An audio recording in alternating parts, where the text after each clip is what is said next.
Assalamualaikum warahmatullahi wabarakatuh. Sahabat Rusni, ayah bunda, saya Dr. Deneska Woro Andini, spesialis anak. Saya berpraktek di Rumah Sakit Pelni.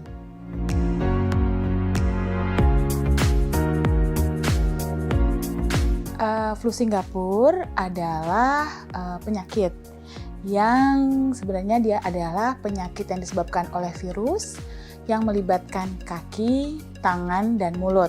Dan untuk diketahui bahwa flu Singapura itu bukan berarti flu yang berasal dari Singapura.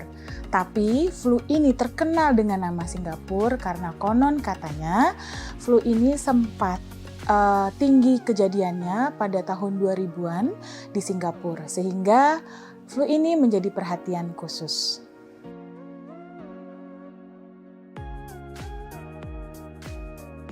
Oke, flu Singapura ini karena dia adalah penyakit kaki, mulut, dan tangan. Jadi pertamanya biasanya anak itu akan mengalami demam, mama, ayah, bunda. Kemudian setelah dia demam, juga ada keluhan nyeri menelan, sakit tenggorokan biasanya.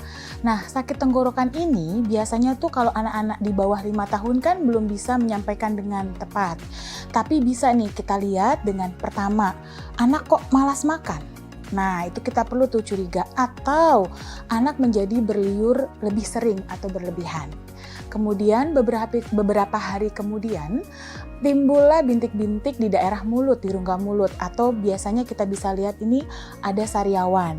Nah, kemudian itu biasanya keluhan tidak mau makan atau minumnya bertambah menjadi lebih berat biasanya. Kemudian 1-2 hari kemudian juga akan disertai dengan timbul ruam atau kemerahan atau bintik atau seperti bintik kecil yang berisi lentingan air di daerah terutama tangan, telapak tangan, kemudian telapak kaki, dan beberapa tidak selalu ya, tapi bisa juga melibatkan dia meluas ke daerah badan atau misalnya di daerah selangka atau dan di daerah lainnya.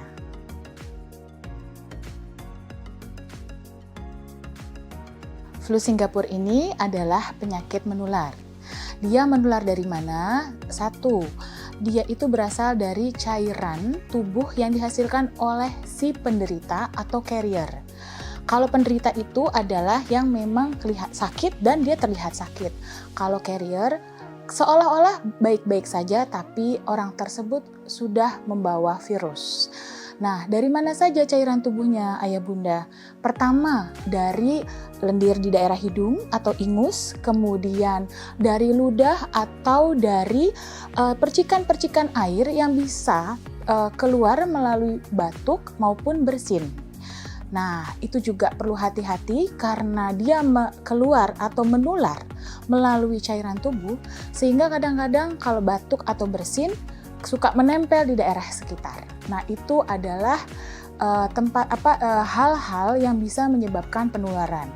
Dan yang paling penting, yang paling sering bisa menularkan adalah kontak dengan penderita.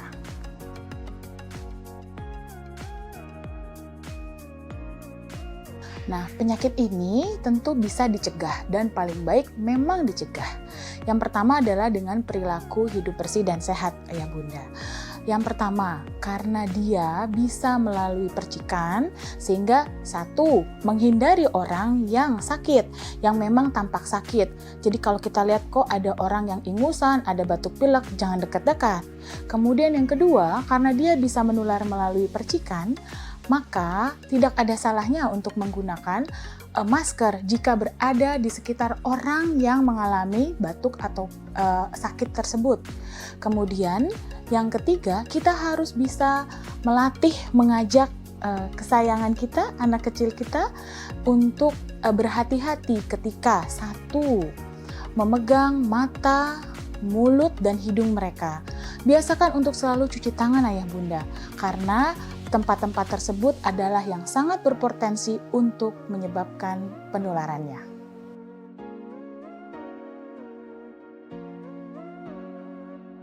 Jika buah hati kita ternyata memang sampai terkena penyakit tersebut, maka ada tips atau cara-cara yang bisa ayah bunda lakukan di rumah.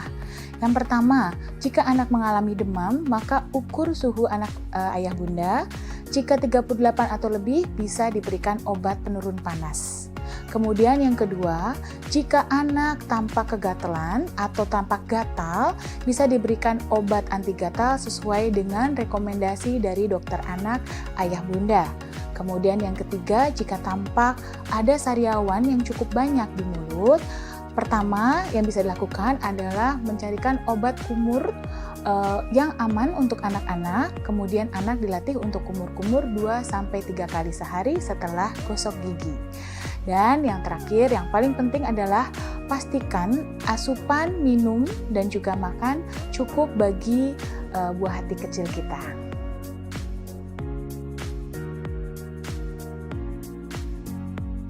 Jika anak kita mengalami flu Singapura ini, maka kita perlu perhatikan adalah asupannya. Sangat disarankan kuat jika anak mulai mengalami malas minum sama sekali, tidak mau makan, itu ayah bunda untuk segera membawa ke rumah sakit untuk dipantau apakah anak mengalami dehidrasi atau tidak.